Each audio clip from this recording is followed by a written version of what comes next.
I made a video about Devil's Line a couple days ago earlier this week, right?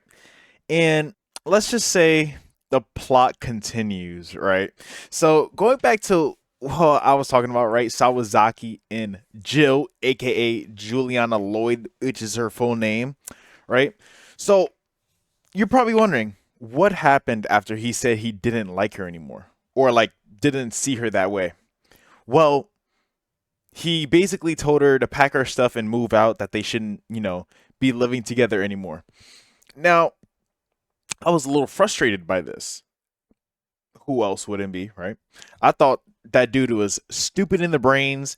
He pours the milk before the cereal, that type of guy. So I read, I kept reading. I actually ended up finishing the series, but right, we'll get to that. So I'm reading and I'm like, okay, this is like, I think, what was it, like 2 volumes later? I was like, holy smokes, this is the next time we get some Sawazaki or anything Sawazaki Joe related. So I keep looking because there was like a little time skip that happened. So it's the homie here. He's at a conference right now, nothing crazy, and he this is actually the chick that I was talking about. This chick, she is so mid. But basically, they were supposed to go to a conference and something like that. So he's there. And just for some backstory, since the Devils lost their jobs, right? There was a security company that actually hired all of them because they were like, if they got nowhere to go, we'll take their manpower. So they're there, and obviously, the security place is there protecting them. So homie is sitting here, and he's like, you know, the homie Anzai is here too, right? I wonder if Jill is here also. First of all, you're in no position to be asking that question, all right? You said what you said. Don't regret it. So they keep on talking. His boy comes up to him, and his boy's an instigator. He was like, anyways, is Juliana here? I heard she was hired. And obviously Sawazaki's like, I don't know, because he cut off all ties with her. And his homie is like, you don't know? Aren't you living with? And then he cuts him off, and he's like, we'll talk about it later. We're not in touch right now. And he was like, oh. And then like they have this next panel where his boy is like, hey yo, isn't that? And then Sawazaki, he's like, because obviously, come on now, he's in denial, right? Just I need y'all to look at this. I'm trying to, right. We see this. Oh my, she is so bad. And look at him. He's like, damn, I fucked up. And he know he did. Look at that face. Oh my god, she is so bad, bro. Oh my god, that's honestly my kryptonite. Short hair. Like, it's honestly crazy. We keep going. Obviously, their eyes meet each other, right? And we keep going. And actually, it's funny enough. The girl that Sawazaki's with, the pigtail glasses one, she was like, so that girl must be, Jill. She's pretty cute. I see. Obviously, yeah. So look at this, bro. Like, she is like, that was a shock. Our eyes finally met. Like, bro, honestly, like, bro, if I linked eyes with Jill, I would have probably been blushing too. Like, huh, bro is missing out. That should have been me. I'll give her all the hugs. We fast forward a little bit into the volume, and he's sitting with his boy because he got a vent and stuff like that. And he was like, "So that's it, huh? You had absolutely no clue." And then homie just like not even paying attention because he don't want to hear all that. He was like, "Is it important to you if you love her the moment she tells you she loves you?" And he was like, "It is. She's been a colleague for a long time, but couldn't." And oh, my bad. And then his boy was like, "You couldn't go along with her feelings and just try dating for the time being, just to see if he actually does like her." Because in my opinion, that's what dating is. You're you're talking to them. That's the talking stage, dating, right? You're getting to know them, see if you actually like them, see if they're actually worth going into a relationship with. In my opinion, dating is not the same thing as a relationship. You're just seeing somebody and seeing if you want to be in a relationship with them, right? Because let's be honest, you could say that you're talking to someone, right? because you're dating them. You're going on dates, trying to find out information about them. And then, you end up liking each other and boom, boyfriend, girlfriend, or whatever you like to swing with. His friend keeps going. He's like, and if it works out and you end up in some kind of physical relationship, well, I'm sure you'll start to feel for her along the way. And if you don't, then you could just reconsider. And Sawazaki, bro, he just keeps folding. He's like, I can't think like that. I can't lead with hugs and kisses. His boy was like, she'll probably be popular, Eastbay. She's cute. She'll be taken pretty quickly. Don't you hate that? And homie was like, as long as she's happy. This guy is capping, bro. I'd be pissed. And then his friend, same wavelength, bro. He was like, you're a liar. When you saw Juliana just now with short hair, your heart skipped a beat, right? She looked so cool and beautiful. Yeah, she did. To me, it seems like you'd start to feel for her in no time flat. And then it's like, oh man. And then he like looks at him like this because like he starts to realize he's like, damn, maybe he's right. So we get a little like change of scenery, and it's actually Jill going to lunch, and then it's that other chick with the glasses, right? So let me show you. Oh damn, this book is falling out of my hands. So right here at the bottom, where she's going to lunch and sees the girl, right? Well, not in that order, but somewhere right there. So we continue on, and she actually ends up sitting next to her and chilling. And just to like bounce around this real quick because it is a very long conversation. Basically, they start talking and they find out about each other basically. And she's like, "Oh, you're Jill? Oh, you're the girl who was talking to the guy I loved. Blah blah blah blah. I'm gonna beat your shit up." She didn't say that, but so they end up talking and they start connecting about it, and they actually talk about how they both like them. Jill actually finds out that she also got rejected just like her. So she was like, oh shit, maybe I have a chance. I hope she does. So basically, we keep continuing and yeah, just time skip. So now, after that happened, because apparently Sawazaki overheard them talking at the lunch table, but he didn't like interrupt or anything. But after that, it basically just like skipped onto another scene. So we're gonna go on to the next volume where it continued. In this like time frame that we're going on, there's humans that don't like devils because they just found out about them, and they're basically making like their own versions of like Trump rallies, trying to like what's the word? Basically bait them into like doing something bad so they look bad, and then that way they can attack the devils and claim it as self-defense. But in reality, they're antagonizing them and basically kind of baiting them to do things like that. So we see my boy here, right? We see my boy. Where am I? Okay, this side. Damn, I can't. These fucking camera angles. So we see him here. He's just chilling next to the Trump rally. Now we get to this bottom panel, right? And he's basically like remembering what his friend said about Jill. He was like, to me, it looks like you'd start to feel for her. He remembers what Jill said at the lunch table, and she was like, I wanted to be with him all the time. So they keep thinking about it, and that's when we get to this next scene. Where is it? Oh, shit. We get to it right here because he's still on patrol with her. At the end of the day, they're still both co-workers working the same job. So we get over around here and stuff like that. And they're talking about the mission. Sorry. So they're talking about how like this like little kid died. It was a 6-year-old, and basically these Trump rally people were antagonizing him and threw blood on his face, which made him go crazy because that's what happens in this universe to devils. And then we go over here to these random people in the black clothing. So we go on to the next page, and it turns out those are the parents of the 6-year-old. Who could have guessed? So they basically say, all of you killed our son. 2 weeks ago on this very road, you hit him in the head again and again, right? He was only 6. How could you do that to a child? He started first grade this year, and he was there with the humans doing his best as a devil. He shined.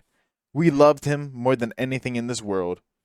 And then it starts to get over here, and they're basically just gonna fucking suicide bomb that hoe, right? And you can see right here, homie is oh my gosh, homie is flabbergasted. Look at him. He's like, oh nah, it's about to go down. So we get over here, right? He's like, we're not strong enough to live in a world where uh my son was killed. And since homie is like right in front of them, he's like, oh shit. They basically blow up. Crazy, right? So now we get to this next panel over here on this side of the page, right? We see the explosion from afar from a different angle. And guess who it fucking is? It's Jill. Oh, looking bad as ever. So we get over here and they're like, what was that? And then they get the call on the radio. They're like, all personnel, suicide bombing in front of Group 2 in Taito. Extent of damage is unclear. And then the homie next to her was like, suicide bombing in Japan? And he was like, that's G Squad. And then Jill was thinking to herself, she was like, in her text, that glasses chick said she was in G Squad with Sawazaki. And then she was like, oh shit, that's my man's. So Jill was like, hey, can I take off for 10 minutes? And homie was like, what? And before he even got to like process it, she fucking dipped. That's a real one. You know, homie's like on the road trying to like hold on to life and stuff like that. Don't worry about this guy right here. Like, there's no time to explain. Basically, it's his old partner that was a devil, and he's basically the reason why he cares so much about devils and had them in his squad. There's a lot that goes into it. There's more than that. So basically, he's having this like near death experience, and they're having this like little, I guess like internal messaging and all that. I don't really know how to explain it, but he was like, "Are you still alive? Are you gonna carry me around your whole life? You're not, right? You have lots of friends you should love. You're just apart right now. Call them back. That's where it starts. You're still alive after all." And then Sawazaki's thinking to himself, he's like, is that our answer? And then we get like this little thing right here where he's like, Sawazaki, Sawazaki. You know, like somebody's calling to his name, right? And we're trying to wonder who that is. It's a motherfucking Jill, baby. Like, oh my fucking God, bro. She needs to come save me. Jill's on top of his body, you know, like trying to see if he's okay. And she was like, thank God he's conscious. Go get help, glasses bitch. And she was there. You're okay? We're getting help now. Just don't move.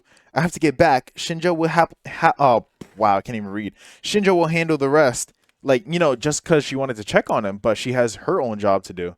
So, homie raises his hand like this. Oh, I can't even fucking face the camera. Raises his hand like this because she was about to leave. Right?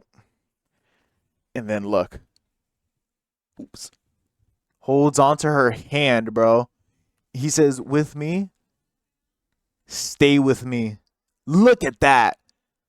Stay with me, Jill. Stay with me, Juliana Lloyd. And then, oh my God, you know what was my favorite part too? Look at this.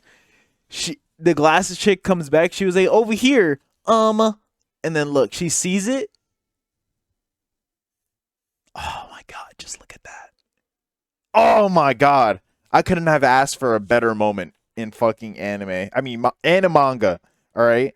Because they do have an anime, so I have to see this in the anime. I still haven't watched it yet, but we will get to it. I think that is the ending part for this last volume. Yeah, they kind of just don't show up here. So I'm going to go on to the last. Like, this is literally the last volume for it. Look at the cover art. Beautiful. So we get here, and you essentially don't even hear about them for the next 2 volumes. Like, another 2 volumes, you don't hear from them about, like, Jill and Sawazaki. So we're on, like, literally the last, like, 6 pages. And before that, you know, they were doing a little insert about, you know, the main character and the main chick seeing each other, like, the families and stuff. I thought that was cute. Didn't care. I know what I was here for. So it does a little, like, time skip.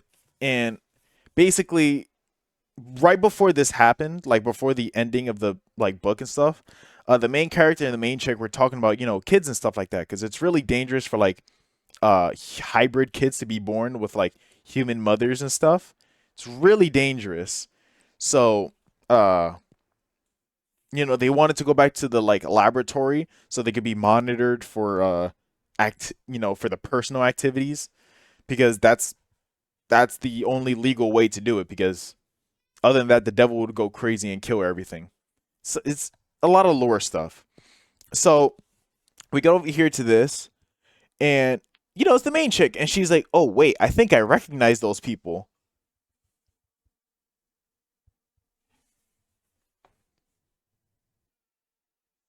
Sawazaki and Chill going, "Fuck."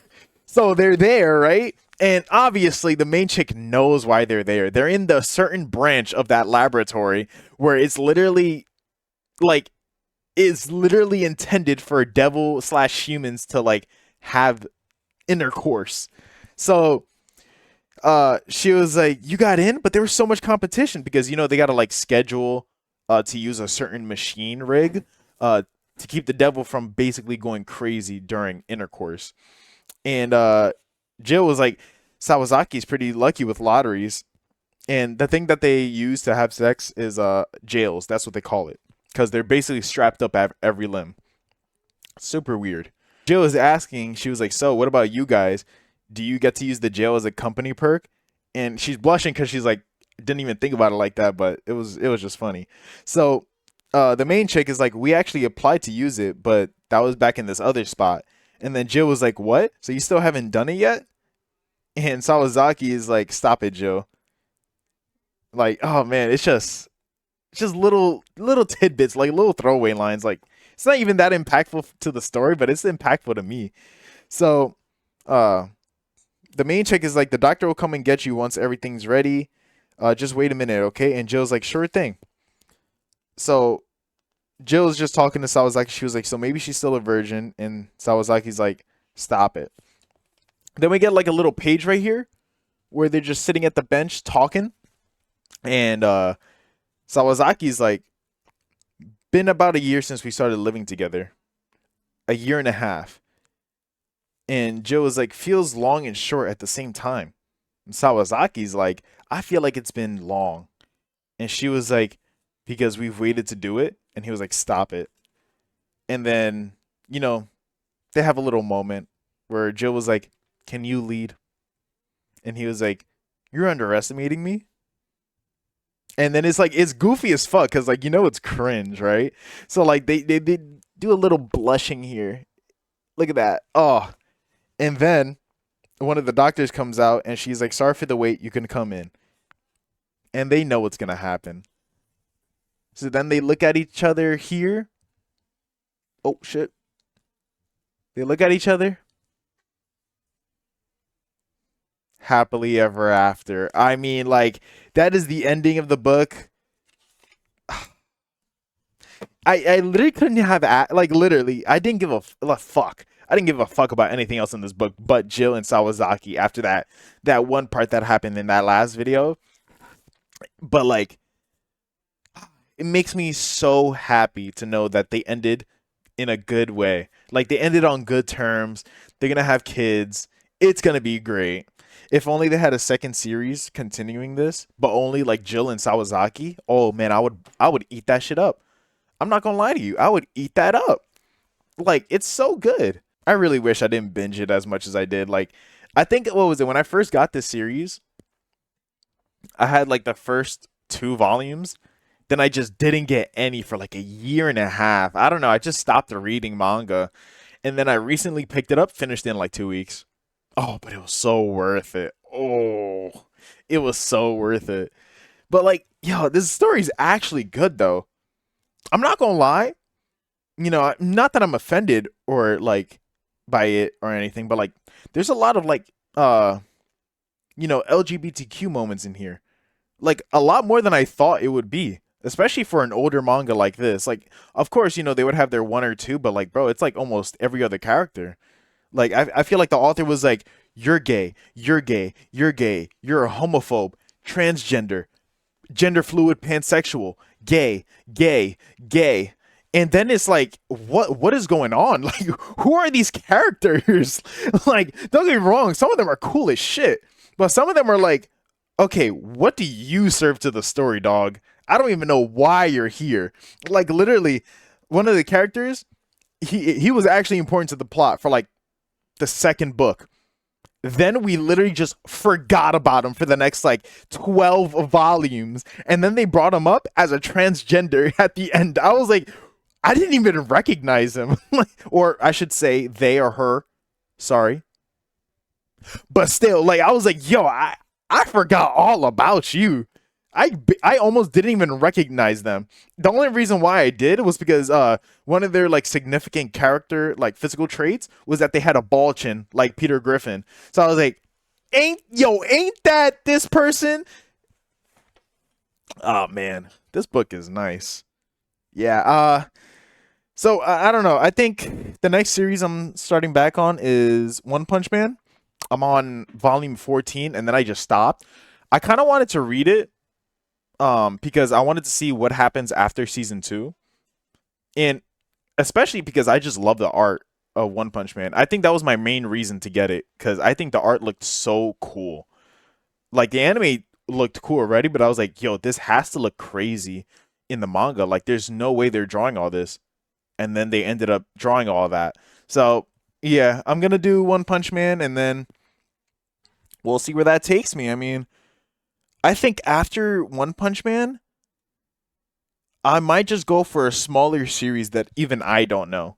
That was honestly my intention when I started Devil's Line. I wanted to get into a series that I didn't hear a lot of people talk about like at all, in something that I didn't even know because a lot of mainstream like animes are like taking over. So that's really all you see in the stores now. But I'm actually really glad I picked this out and started to read it because I feel like I got my money's worth. This was a very enjoyable story. Like I would honestly recommend this to people. No lie. I'm so serious. But anyways, that's about it. Like, comment, subscribe, and please get this.